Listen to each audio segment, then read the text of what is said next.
Today we're going to be rebuilding our connection assembly on the Paceline 16 and Paceline 20 Amtrak models. It's not something that will need to be done on a regular basis or in most cases at all. But if for some reason this assembly was disassembled and needs to be put back together, this is the correct way to complete that assembly process. To do that process, you will need three tools. First and easily, you just need a permanent marker, and then a punch or screwdriver should work fine, and a hammer. So to start, we have one that's fully assembled, completely together. This is a good working unit, but we're still going to disassemble it, reassemble it, and make sure that it's still working good at the end of this procedure. So our first step is going to be to flip up our tab on our safety lock button. We're going to pull the button back using that tab, and then at that point we can go ahead and open the lever for the assembly. So we're going to open that all the way up, and you'll see that we've gained a gap in between the front flange and the rear flange. So we have a small gap right here. In order to get this bolt out, we're going to close that gap by pushing on the front head tube of the bike, and you'll see that that closes the gap there. With that closed, we're going to use a screwdriver, or in this case a punch, inside that bolt and pry it out of its position. From there, we're going to pull the button back again, and that will allow us to open the assembly completely. Okay, so our second step of the procedure is we are going to remove the silver cam that's inside of this outer lever. So we're currently on the non-drive side, so not the chain guard side, but the side with no chain. And there should be a square silver mechanism on this side, and on the other side with the chain guard it is round. So what we need to do is we need to use our punch, and we need to punch the square side of the silver piece out until it comes out of the other side. So we're going to start with our screw in the upper position here. We're going to put our punch in the center of the square piece, and then we're going to begin tapping this out.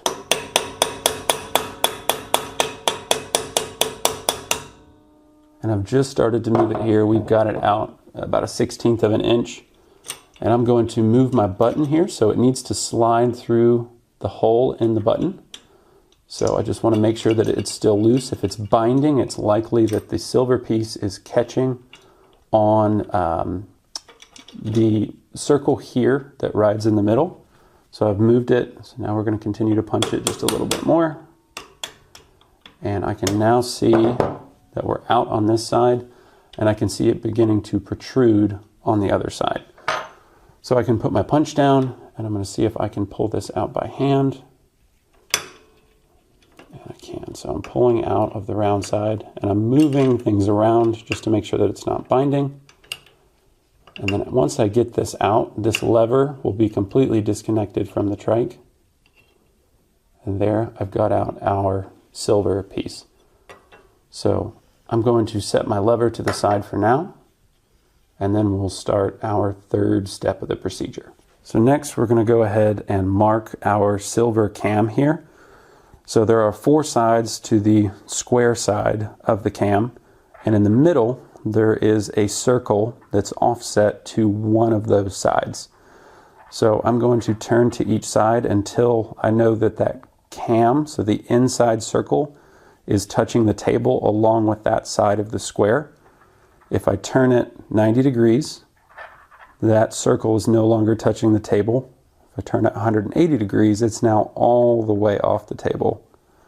And then 270 degrees, again, I'm still off the table. So I know that once it's on the table, the side that's now touching the table, where the circle is touching, that's the side that I want to mark. So again, I'm going to make sure circle's on the table, and now I go to that side of the square, and I'm going to put a mark on that side of the square where my circle is. So you can see here, I now have my mark on the end of it, and if I follow it straight back, that is where my circle is. This is going to be our indicator that we've installed it in the correct position in the next step. Okay, so next we're going to reinstall our lever and our cam that we have indicated on the side that we want. So the first thing we're going to do is we're going to slide our lever over the holes that are in the frame here.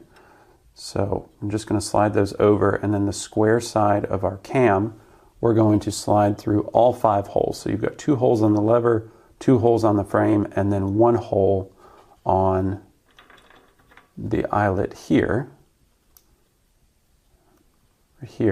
that's sitting in between all of those pieces. So we need to make sure that we line up all 5 of those, and what we're going to do is we're going to line up one at a time and slowly work that through, and then once we're at the final hole, which is on the end of the lever that has the square shape to it, we're going, at that point, we can go ahead and use our punch and hammer that in. So I'm going to put the lever in place, and I'm going to grab my cam, and I'm making sure that the square side is what goes in first, and then the round side goes in last. So you'll notice I have the lever pointing straight to the sky. That's where I want to keep it during this procedure. And then we had our blue indicator that we added to one of the squares. We want that blue indicator down. So I'm going to look at that blue, and I'm going to make sure that that's facing down. And we're going to start to work that through the lever assembly, line it up with our next hole. Good, so there we've got the second hole. Now we need to line it up with the eyelet that has the bolt attached to it. So I'm going to move that around a little bit to ensure that we line that up. There it went, just slipped in there. And then we're going to continue to push through. And again, we may need to work these back and forth just a little bit to ensure that it goes through.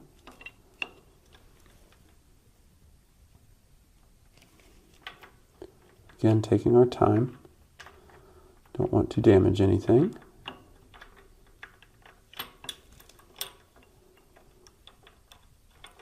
And just be careful not to rotate this as you push it through. That ensures that our square stays in the right position. And right now I'm feeling some binding.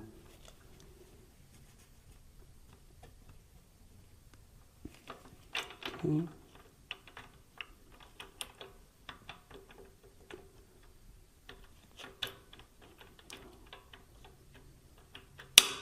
There we go. We got one through there. And then we're going to continue to push, making sure everything is nicely lined up. Again, working this bolt back and forth.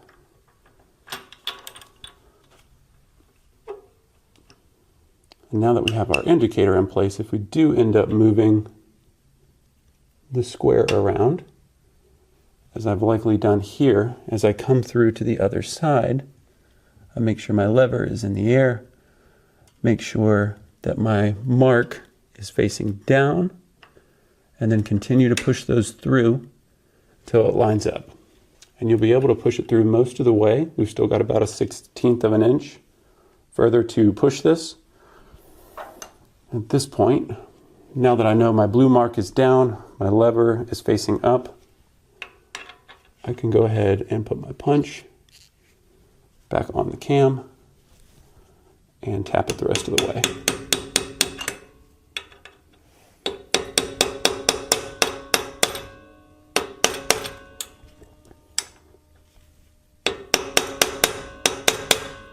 And there we go. We're just about even there.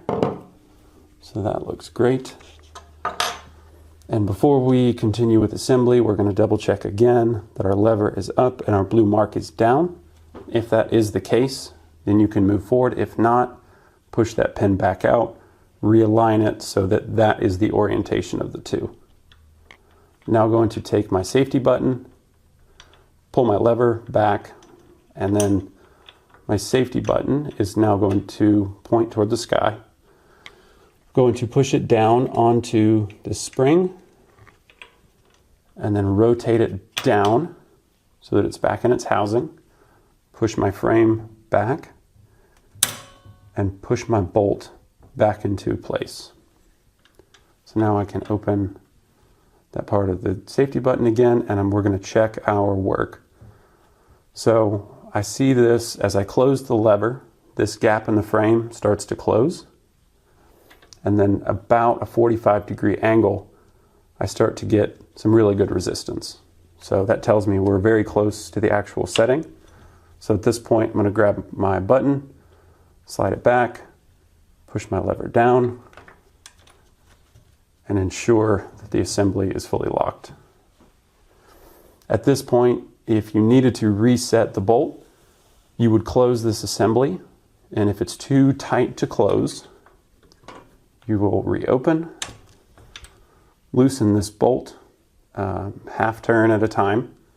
Once you can fully close this assembly with little to no effort, then you can move forward with adjusting the bolt. You'll use a long 5mm Allen socket, tighten that bolt to 18 Newton meters, and then open and reclose the assembly to ensure it works properly.